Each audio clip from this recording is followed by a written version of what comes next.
In today's video, I'm going to teach you how to use regular lists in TickTick. We'll build a clean color-coded list from scratch and get your first task in place so you can stay organized without any confusion. Start on TickTick's Today view. This is the home base that shows what's due now, and it's a great place to begin because the navigation you need is right on the left. Look over to the sidebar and head to the List section. That's where all your projects and buckets live. To create a new one, click the plus icon.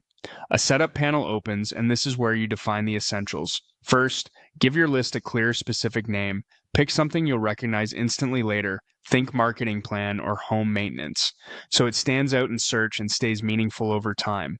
Next, choose a list color. Colors aren't just cosmetic, they make scanning your sidebar faster and help separate areas of life at a glance. Consider a simple system like warm colors for work and cool colors for personal, and keep it consistent. Choose a view type for how tasks will appear inside the list. If you prefer a straightforward checklist, stick with a standard list view. If you manage work in stages, a board-style view can help you track progress across columns. You can always adjust this later in list settings if your workflow changes. Pick the folder where this list belongs.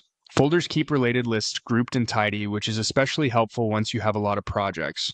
Place it with similar lists so everything is easier to find. Now choose the list type. Select a regular list, which is a manual container you control. This video focuses on that basic, reliable setup rather than any dynamic or filtered options. Decide whether the list should show in Smart Lists. Turning this on lets tasks from this list appear in built-in overviews like today or the next 7 days, which can reduce the chance of missing something important. When everything looks right, click Add to create the list. You'll see it appear in the sidebar with the color you picked.